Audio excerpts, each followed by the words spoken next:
What happens when childhood trauma is left unchecked? What happens when that child grows up to create giant cuddly mascots? And what happens when that person then puts a little more into their creation? You get no.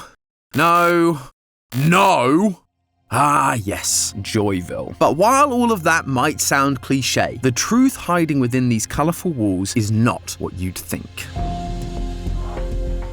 Hello Internet! Welcome to Game Theory, the show that's always here to bring you joy. And speaking of joy, it's probably about time I talked about the new indie horror game to hit the scene right at the end of last year, Joyville 2. Now you might be thinking to yourself, wait, Joyville 2? What happened to Joyville 1? And that's fair because there is a Joyville 1 that came out back in 2023. But the reason we never talked about it was, well, because the plot the game gives us felt very familiar. It takes place in an abandoned childhood paradise called Joyville, beloved by children and the brainchild of one visionary man. Unfortunately, the place had to close down after all the staff and children suddenly went missing. Years later, our nameless protagonist returns to the abandoned facility to find out what happened, solve some puzzles, eventually get chased by a monster, and that's about it. Yeah, it's not hard to see why people thought this was a carbon copy of Poppy, and so it didn't really feel like there was anything more to say about it. But here's the thing, I also remember when people said the same thing about Poppy Playtime's first chapter, labeling it as a generic FNAF ripoff. I have seen everything.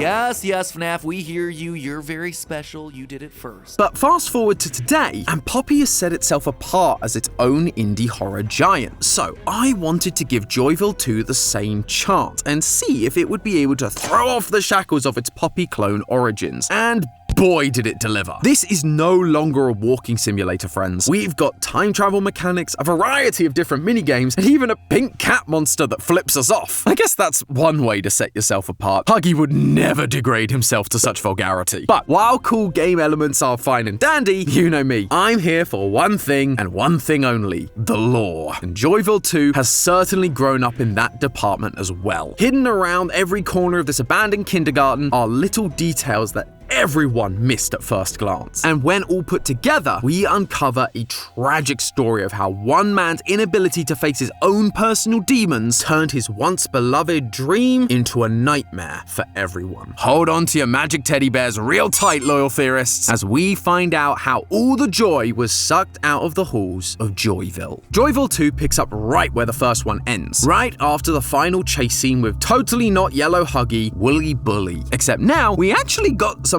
backstory as to why our character came back to this godforsaken place. As we approach the front door, we are treated to some flashbacks of us playing in Joyville as a kid, along with our sister, only for her to give us one simple request. Brother, save me. We haven't returned to this place for the sake of nostalgia. We're here on a mission. Our sister was one of the children that went missing the day everything went wrong. But can we still save her? According to the game's Steam page, the events we actually play through take place decades after the incident. Well, it might be more possible than you'd initially think, because instead of being equipped with phaser blasters or grab packs, we're given the most logical thing you'd find in a kindergarten, a toy bunny. That can break the rules of time and space itself. Man, if only all my toy bunnies would do that, instead of, well, you know. With this toy, we can turn Joyville from a decrepit horror attraction into what it once was, in all its colourful glory. Although, we aren't the only ones who are stumbling around this place. Throughout Joyville 2, we are introduced to 3 unique mascots that help us along our journey. We have the Star, a dancer with an unflappable positive attitude. Follow me and don't be afraid to experiment. Dance is joy, it's freedom. There's Lumina, an excitable cat who's just caked up for some reason. You can ride the slides, dive into a pool of soft balls. And then there's my personal favourite, Tidy, a sea monkey who loves exploring the ocean depths in search of treasure. I found all sorts of cool stuff underwater, but Some of my favorite things have gone missing. Well, you certainly haven't lost your dapper sense of style, Tidy. I tip my own hat to you, sir. Or at least I would. But as soon as I use the time-traveling ability to take us back to the present day, let's just say the years have not been kind. One by one, the mascots go from kind and friendly to corrupted versions that are hell-bent on killing us. Yes, even dapper Mr. Tidy. And we have to defeat all of them in order to reach a door of light where we can hear our sister laughing. We're blinded by the light, and the game ends. Always with the cliffhangers. That is basically everything that Joyville tells us about its story. And immediately you can see there's a bit more going on here than in the original Joyville. However, it's the stuff they don't tell you that really scratches that theory itch. One of the first questions I always ask myself is, when does this take place? It might feel like a simple or even boring question, but it can tell us a lot about the universe we're in. And when it comes to Joyville, we might be a little further out than you might initially think. At first, I was focused on this old school rotary telephone that you can find in a secret room, as these stopped being produced sometime in the late 1970s. But then you also have this cool DDR looking machine in one of the employee offices, and DDR was first released in the late 90s. Is this another instance of old school businesses developing technology that shouldn't have existed for several more decades? That's where I was leaning, until Tidy showed me this. This is crazy. I've never seen anything like it before. I found this at the deepest part of the ocean, surrounded by all this debris. Tidy goes on to say that it's all very sci-fi, but once you really stop and look at what he's talking about, it's certainly not futuristic or fictional. That is a Logitech F710 wireless gamepad, the same controller that was used on the Titan submersible in 2023 by OceanGate. That's right, Tidy has collected the game controller from the wreckage of the OceanGate tragedy. OceanGate is canon in Joyville. They even have the little 3D printed sticks that OceanGate added to the stock controller. Man, it's been a while since an indie horror game left me completely speechless, but just wow. What's even crazier is that if we really are using time travel, this scene takes place in the past section of the story, supposedly set decades ago, which means the present is decades into the future, a future that we've not even seen yet. I guess that makes sense considering, time travel doesn't exist yet, no matter how much we want to change the past. But if that's true, then we need to be focusing less on the when of everything and more on the why. If we can figure out why everything fell apart in the first place, maybe we can stop the prophecy from coming true. Although that's easier said than done considering the game keeps throwing us into chase sequences. Hey, what was that? Was that writing on the wall? If this game really is a Poppy clone, then we know some juicy lore has to be sprinkled in there. Editor, zoom in. Enhance.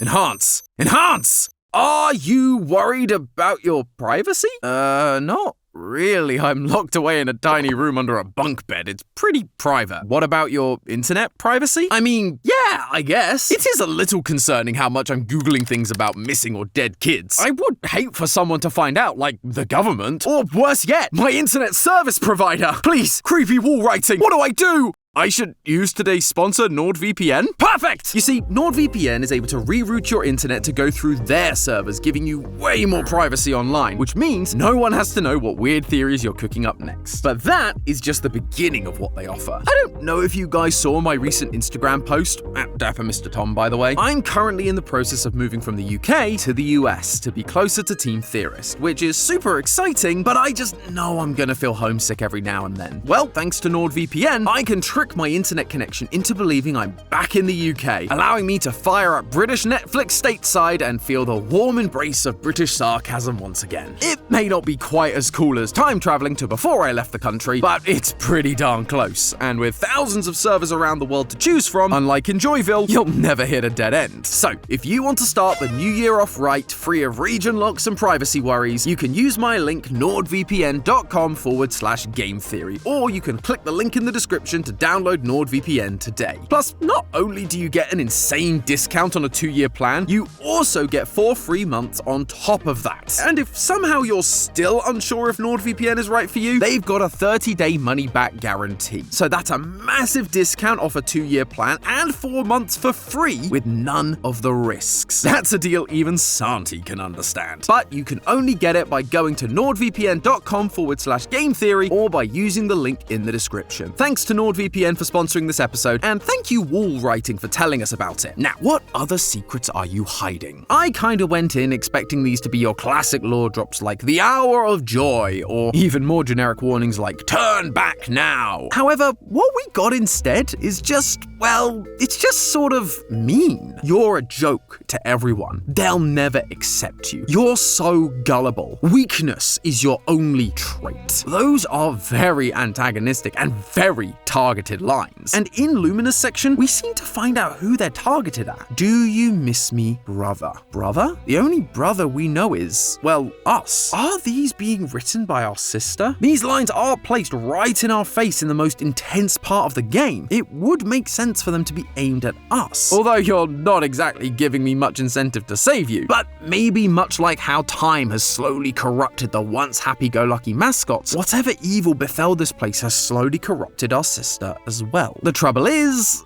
the writing is all different. The writing appears during each chase sequence with one of the mascots, but each time the writing uses a different font, implying that these mean messages aren't just from one person, but several, almost as if it's the mascots themselves writing them while trapped in their rooms. That brother line specifically comes from Lumina's chase scene, so maybe she is our sister turned into a monster? It's compelling and it definitely fits with other games in the genre, but after going through every single message, two of them completely upend that idea. You can't hide from me, Harrison, and just give up, Harrison. That name isn't new to us either. No, it's not our character's name. It comes from one of the very, very few pieces of lore the original Joyville offered us. There's a newspaper you can find that tells you that Joyville was created by a highly respected entrepreneur and member of the community. That man's name was Harrison Vanderbilt. Could that mean that we are Harrison? Sadly, no, because Harrison created Joyville, and yet we are having flashbacks to playing in Joyville as a kid. Plus, according to the article, when all of the staff and kids vanished, Harrison was arrested. That was decades ago, but being responsible for dozens of missing kids and adults is the kind of thing that gets you multiple life sentences, or worse. So we can't be Harrison, which means these vicious mockeries on the wall weren't meant for us, the player. They were likely written for Joyville's founder, Harrison. But if he's in prison, why would whoever wrote these think that he'd see them? Oh, it just, every time I think I have something, it just doesn't seem to make sense. How am I supposed to write theories when...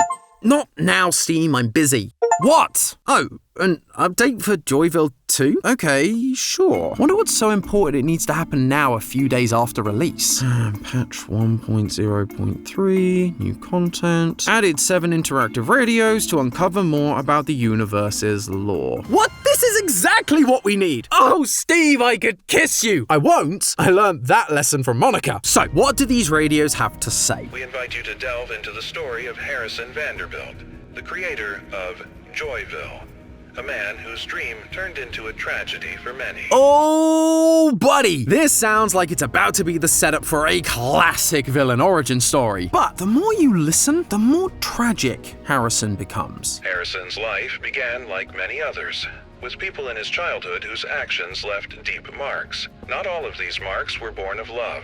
Some were shadows that seeped into his soul. As we listen, we learn that there were 3 such people who ended up having a negative impact on Harrison's life. First was his older sister, who used to use manipulation to control and belittle him. Her attention wasn't born of affection, but of a cunning desire to exploit his mistakes and weaknesses. And while his sister was extremely hostile, his mother was cold and distant. Her care for her son never eclipsed her other interests. After his birth, she appeared indifferent, leaving Harrison with a sense of insignificance that followed him throughout his life. The third negative influence on Harrison's life goes unnamed in the recordings, but that doesn't make them any less important. This individual, embodying discipline and harsh perfection, treated Harrison with a cold detachment.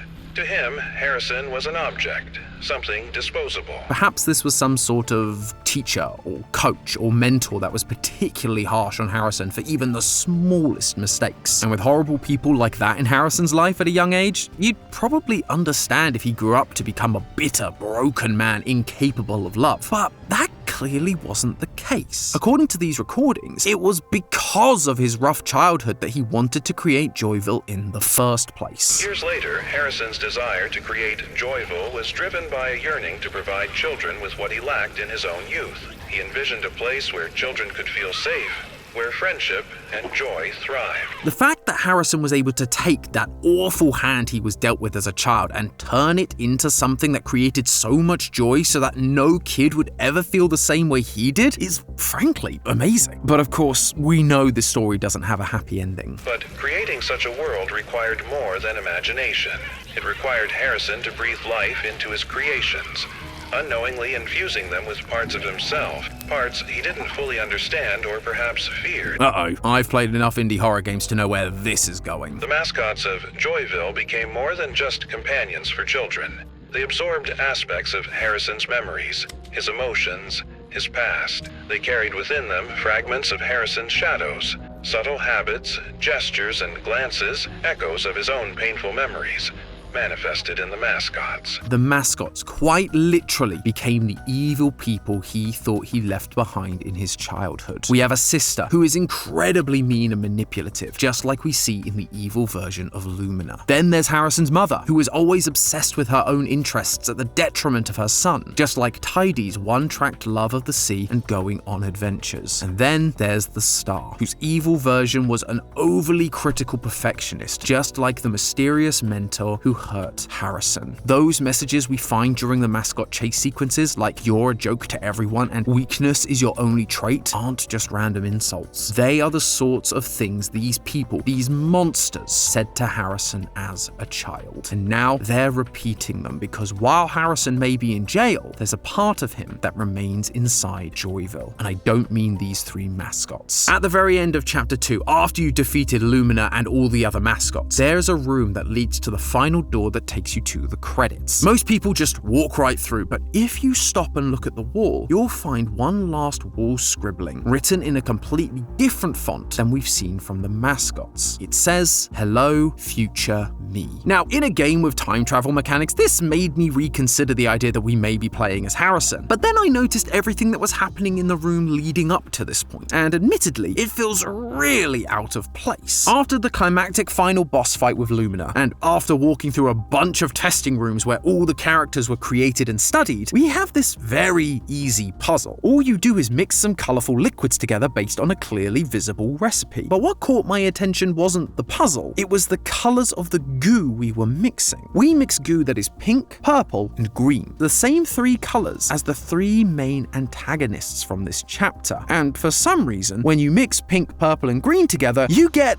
yellow. Now, I've watched enough of those satisfying color paint mixing TikToks to know that that is not how that works. However, given these all seem to be linked to the mascots, there is one mascot we've not really talked about that would fit this yellow coloring. Woolly Bully, the mascot who chases us around in Chapter 1 and who is suspiciously missing from Chapter 2. By combining the essence of these three mascots, you get this new yellow monster. And who else is made up of the essence of these three monsters? Harrison Vanderbilt. His trauma was split amongst these three creatures. So by combining them back together, Harrison made a mascot that is essentially a mascot version of himself. Hello, future me. It makes me wonder if when we see Woolly Bully again, it may turn out that he isn't like the others we faced. He may look like just another monster, but in reality, he's like his creator. When you look at the experiments and what happened to this place, it would be very easy to label Harrison as a villain. But really, he was a tragic hero. A man who wanted to create a dream world for children to ensure that every child had a place of joy in their lives. But unfortunately, laying dormant in Harrison's soul was a darkness, a past that he ran away from and never fully addressed. It festered and attached itself to the mascots, his creations, ultimately hurting the people he sought to protect. And now, here we are, coming in and killing off the demons that haunted Harrison for so long. Maybe by teaming up with Woolly, we can not only save our sister, but also rid Joyville of the physical manifestations of trauma that destroyed it. And I think that's a really good message for us to take away from this story. We all have our metaphorical demons in our pasts, some big, some small, but we can't run away from them forever. Otherwise, they will fester and begin to not only hurt you, but everything and everyone around you. Joyville is what happens when those demons are left unchecked, turning the most noble of dreams into a living nightmare. But by working together with someone else, we can overcome our demons. Whether it's a close friend, a family member, or you're a licensed therapist. By talking through this stuff, it can immediately have less of a hold on you and those around you. I started doing that a few years ago, and without it, I literally wouldn't be here talking to you today. That and Theorist would probably be full of these weird, creepy mascots that are just mean and horrible for no reason. Maybe I should give my therapist a call. But hey, that's just a theory. A game theory! Thanks for watching. Game Theory World Premiere. Tom is convinced there's something fishy going on here. He's got these crazy theories about how the park fell into disrepair. Something to do with abused experiments and a misunderstood villain. He even thinks I have something to do with it. Like I'm some kind of secret villain. He says he has proof of it all too. So all I have to say to him is, good luck!